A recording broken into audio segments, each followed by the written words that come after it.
Welcome back to Dentro la Storia, the channel for those who love contemporary history.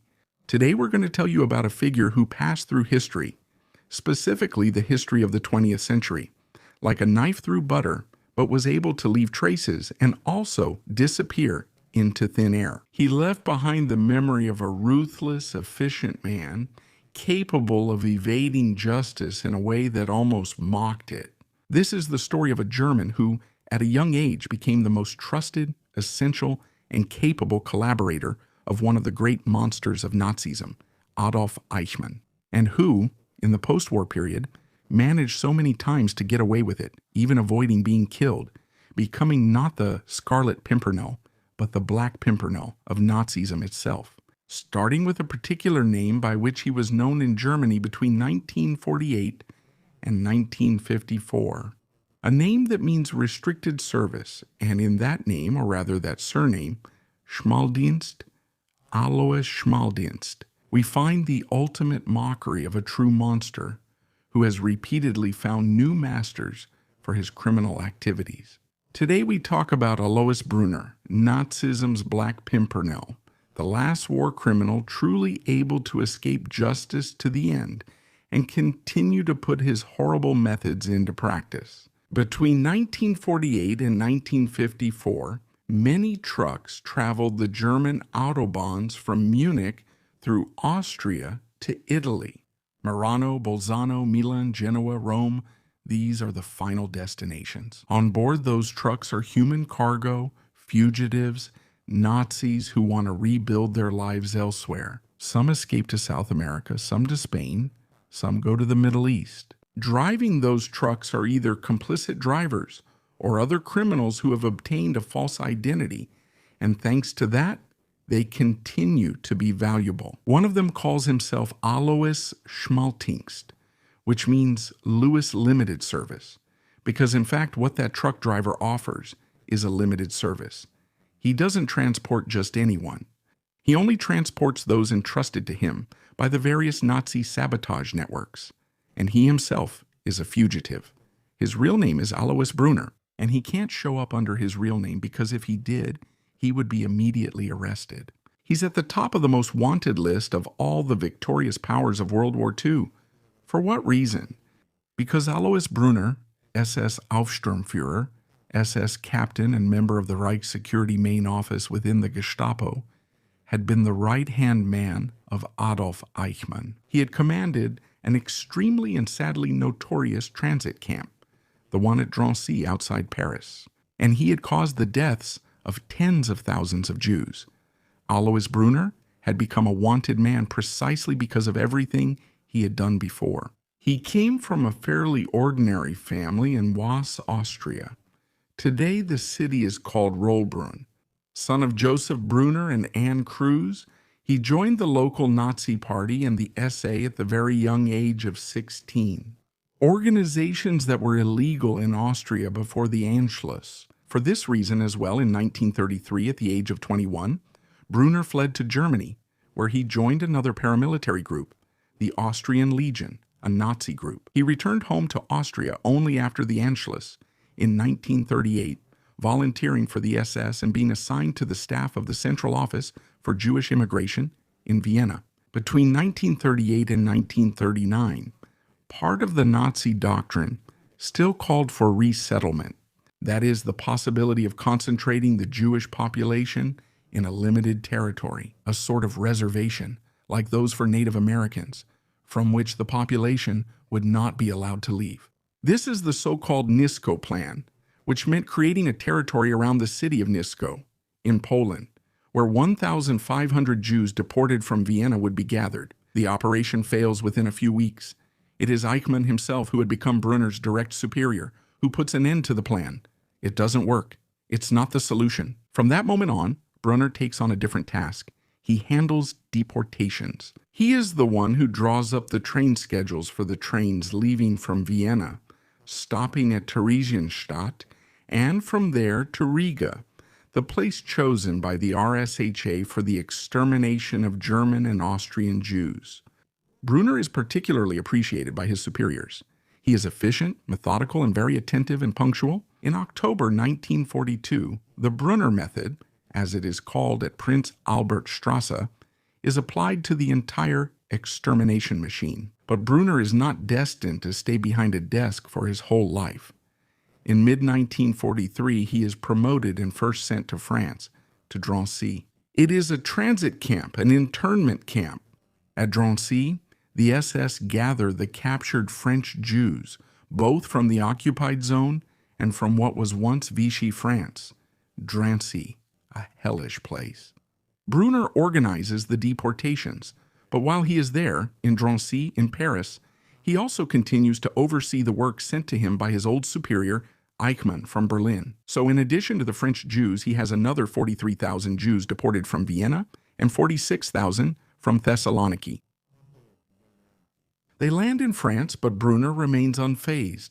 He realizes that his role at Drancy is about to end, but he continues to organize the deportations. The trains always depart punctually, right on schedule, with their human cargo.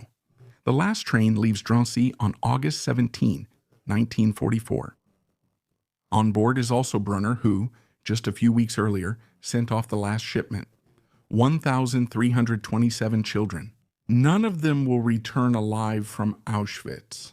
Brunner, on the other hand, initially heads to Berlin, but it's a temporary destination because he barely has time to return to his old office before his old friend Eichmann has a new assignment for him: to go to Slovakia, the puppet state ruled by the Catholic priest Josef Tiso.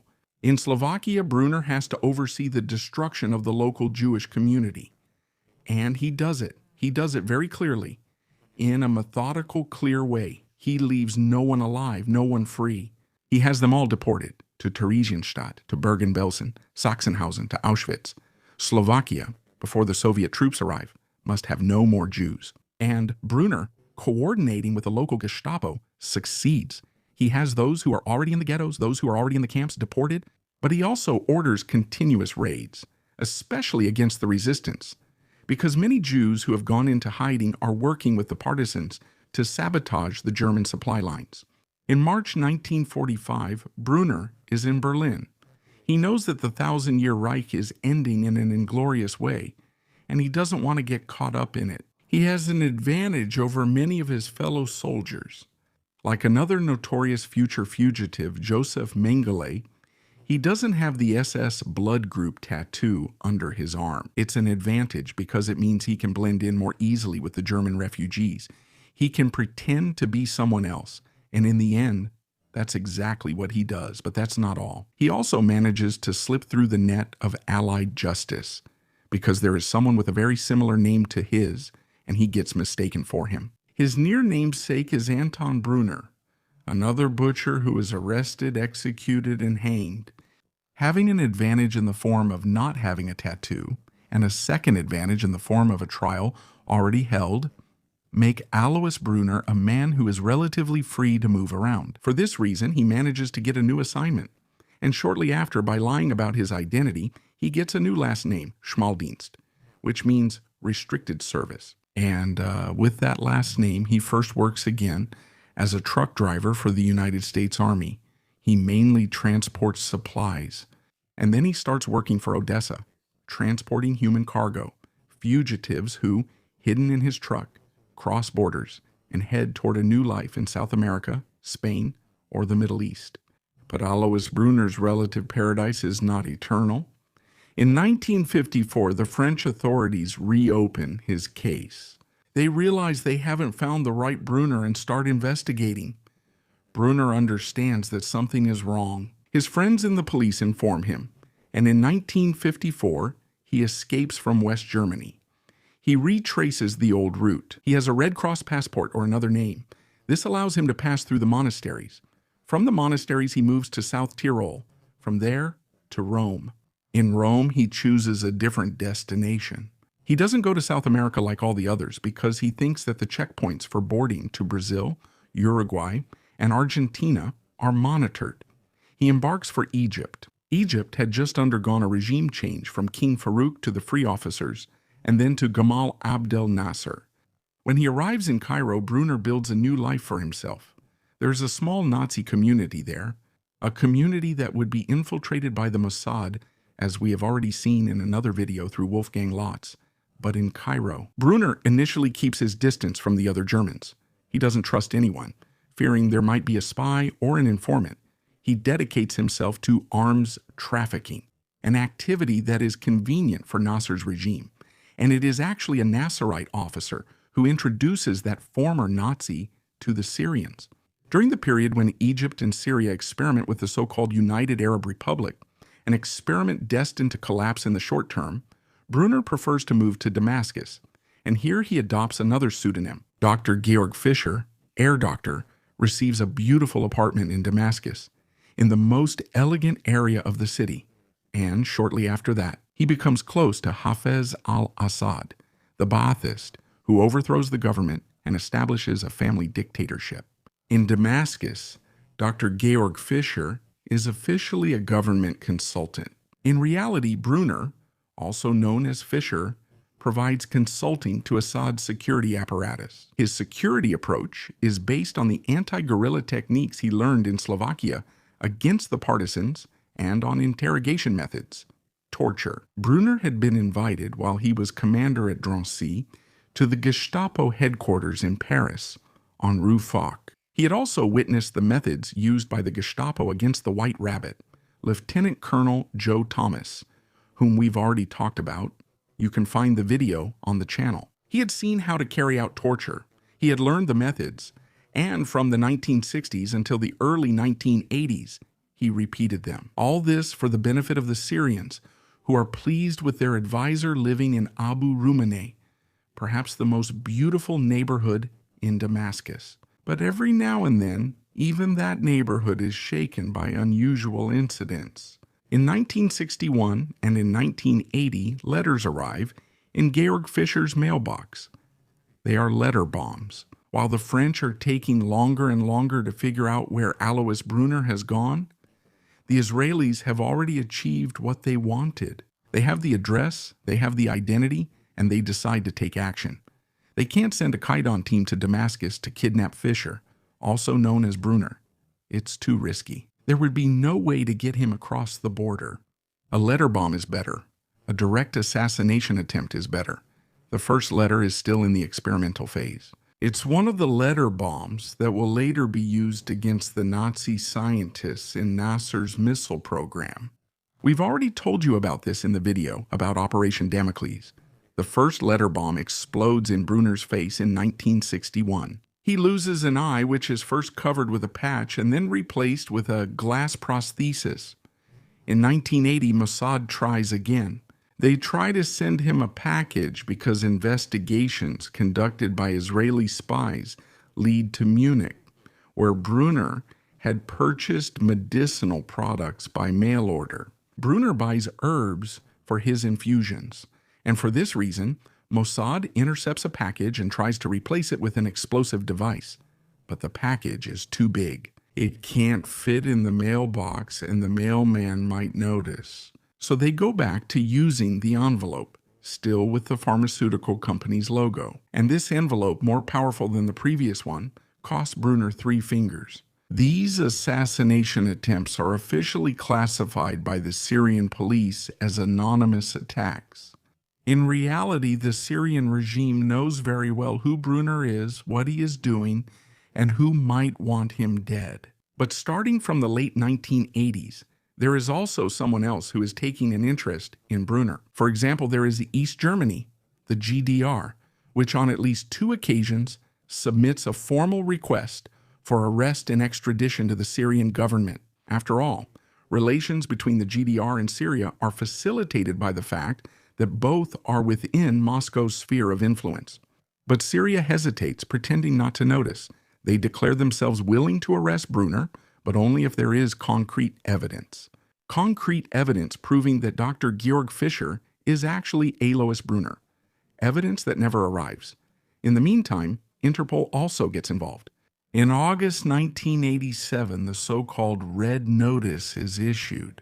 It's an international arrest warrant. The French investigators have resumed their efforts and informed their German colleagues about Brunner's presence in Damascus.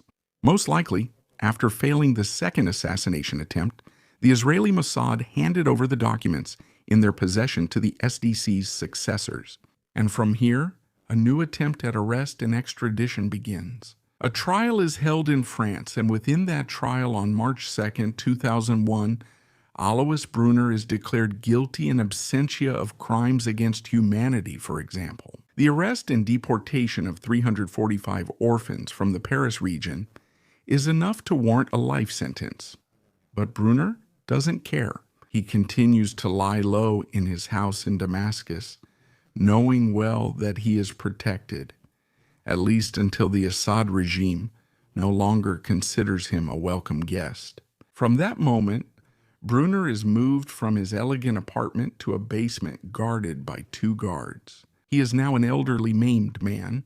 He has lost an eye, he is missing 3 fingers on one hand, and he also needs medical assistance from time to time. But the Syrian government does not want to hand him over. Why? For 2 reasons. The first is a matter of international embarrassment. Admitting Brunner's existence also means admitting to having protected him all those years. The second is the risk that Brunner might confess to French and German investigators about his actions in support of Assad. For this reason, Brunner becomes a high-ranking prisoner at least until April 2014. When the Simon Wiesenthal Center in Vienna removes him, they take him off the list of the most wanted Nazi war criminals. The center received reports that Brunner had died of natural causes in Syria. In 2010, he would have been between 97 and 98 years old, and by then, he was just a shadow of his former self. The exact place and date of his death have never been made public. But the report to the director of the Wiesenthal Center, Ephraim Zuroff, had come from a former German secret agent considered extremely reliable, who had served in a couple of embassies in the Middle East. It was later also provided to the Western press. Brunner ended his earthly journey without answering for even one of his crimes, and his final mockery lies precisely in the absence of a grave, as if he were a ghost destined to vanish into nothing in the middle of the desert. According to later accounts, Brunner, who in any case never converted to Islam before his death, was buried according to Islamic rites. So after the body was washed and shrouded, he was buried at night in the Al-Afif cemetery on the outskirts of Damascus. But it is an anonymous grave, impossible to trace, so as not to create a myth or, on the contrary, further fear. During the Syrian civil war, some of his last jailers, or if you prefer, bodyguards, he made further statements claiming that toward the end, Brunner, having changed his identity again, was calling himself Abu Hussein. He spent his nights crying and suffering, eating little, complaining and saying that basically he didn't deserve to spend his last years as a prisoner of those he had helped. From his very first day in Damascus. In this, we could almost see a kind of poetic justice in the earthly life of Alois Brunner, a man of power, a man capable of deciding the fate of tens of thousands of innocent people. Once locked up by tormentors who no longer cared about him, after he himself had rendered them many services in previous years. The figure of Alois Brunner, Nazism's Black Pimpernel, also clarifies another point. The escape route of the Nazis was not only to South America. Many found a new place in the Middle East, bringing their techniques, their methods, and even their ideology to the Arab regimes. Regimes that, over the years, would later embrace Moscow, the Soviet world. They bought weapons, also obtained military advisors and instructors, but in the end, they also made use of the old remnants of Nazism. Why? Because in a war-torn world like the Middle East, people don't split hairs. They don't make much of an ideological distinction. They distinguish what is effective from what is ineffective, what is useful from what is useless, and what is strategically sound and usable from what is not. Alois Brunner, first for Egypt and then especially for Syria, was extremely useful, as Herr Dr. Georg Fischer or as Abu Hussein for Western justice. Alois Brunner represents just one case, unfortunately unresolved. His victims did not receive justice. The world was not able to question him and understand even more about what had happened. Someone decided that Alois Brunner should not have to pay for it. But all the names he used, starting with that Schmaldienst, which was a real mockery towards the Allies, but also towards his victims, they remain recorded in history books, as well as in contemporary accounts. Just like his escapes, his ability to reinvent himself, to change his identity. But if he was really innocent, why would he have been afraid? Why would he have had to change his identity so many times? I leave you with this question, especially for those who still today believe in revisionist theories, believe that there was no Holocaust, believe that Nazism could still be a valid solution. I leave you with this question. Think about it, and then, if you want, tell me why a supposed innocent person would have to change their residence, country, identity, and name so many times if they were really innocent. E se fosse capace di dimostrare la propria And their own innocence